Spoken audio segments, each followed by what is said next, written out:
Salam, selamat pagi Bapak Ibu yang terkasih dalam Yesus Kristus. Senang sekali kita pada pagi hari ini bertemu kembali dalam acara Renungan Pagi Gereja Galang Ninggiang Abian Basi. Pada hari ini hari Rabu, tanggal 21 Desember 2022. Saya berharap Bapak Ibu pada saat ini ada dalam keadaan sehat dan selalu ada dalam perlindungan Tuhan. Sebelum kita melakukan aktivitas kita pada pagi hari ini, marilah kita terlebih dahulu membaca dan merenungkan firman Tuhan.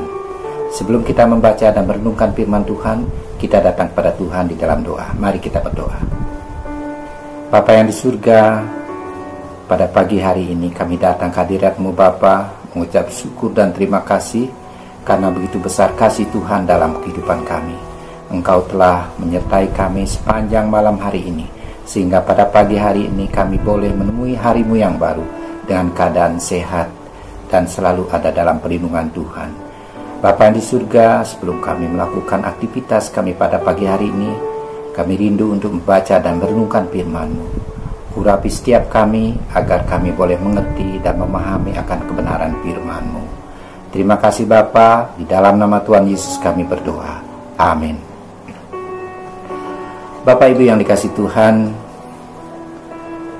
pembacaan firman Tuhan pada pagi hari ini terambil dari dua bacaan, yaitu dari Mazmur 34 ayat yang kelima dan Lukas 1 ayat yang ke-13. Begini firman Tuhan. Aku telah mencari Tuhan, lalu Ia menjawab aku dan melepaskan aku dari segala kegentaranku.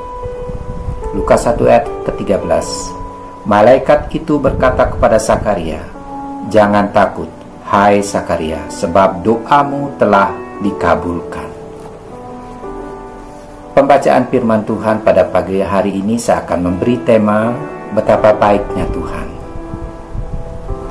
Bapak Ibu yang dikasihi Tuhan, dalam menjalani kehidupan kita, seringkali kita diperhadapkan dalam keadaan atau situasi yang terjadi silih berganti, suka dan duka, berhasil dan gagal, tenang dan khawatir, kemudahan dan kesulitan, bersyukur dan kecewa, dan sebagainya. Apakah dalam keadaan suka, berhasil, tenang, kita mengatakan bahwa Tuhan itu baik, sehingga kita bersyukur kepadanya? Sebaliknya dalam keadaan duka, gagal, khawatir, sulit, kita mengatakan bahwa Tuhan membiarkan kita. Tidak peduli dengan keadaan kita bahwa Tuhan meninggalkan kita, sehingga kita kecewa dan menyalahkan Tuhan. Bapak Ibu yang dikasihi Tuhan, kita hanya memperhatikan kesulitan kita, sehingga kita lupa kepada kebaikan Tuhan.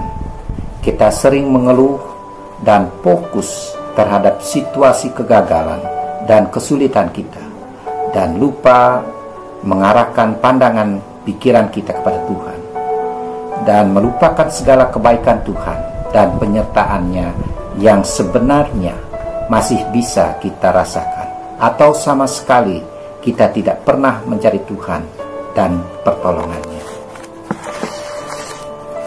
Bapak Ibu yang dikasihi Tuhan, itulah yang disadari oleh Daud, Raja Israel yang sama seperti kita juga, sama-sama manusia dengan pergumulan-pergumulannya sendiri.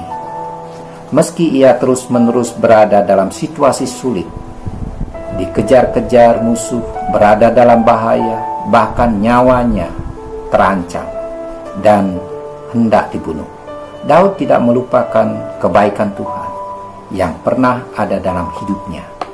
Ia masih merasakan meski sedang berada dalam situasi sulit.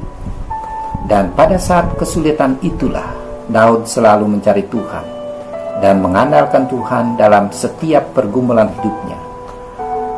Daud boleh merasakan dan melihat betapa baiknya Tuhan, sehingga dia merasa aman dan terlindung dalam situasi yang bahaya itu. Ia percaya bahwa Tuhan adalah pelindung dan penolong baginya. Kita bisa melihat bagaimana mata Daud yang hanya terfokus merasakan dan memandang kebaikan Tuhan. Di saat kita mencari dan memandang kebaikan Tuhan, Dia akan menjawab dan melepaskan kita dari ketakutan. Di saat kita berseru pada Tuhan, Dia mendengar dan menyelamatkan kita. Semuanya ini merupakan bukti kebaikan Tuhan yang begitu nyata, yang seharusnya kita sendiri, walau dalam situasi atau kondisi apapun yang kita alami, Tuhan tetap ada dengan kasih dan kebaikannya di tengah-tengah situasi hidup kita. Bapak Ibu yang dikasihi Tuhan, terkadang kebaikan Tuhan juga akan terjadi saat kita berada dalam kesulitan. Oleh sebab itu, jangan hanya berpikir kepada kesulitan kita, pergumulan kita, yang membuat kita melupakan kebaikan dan pertolongan Tuhan. Tetapi mari kita merenungkan dan merasakan kebaikan Tuhan yang sesungguhnya tetap ada menyertai kita dalam kondisi seperti apapun. Percayalah bahwa Tuhan tidak akan meninggalkan anak-anaknya sendirian. Kebaikan dan kasih Tuhan itu nyata. Tuhan adalah penolong kita.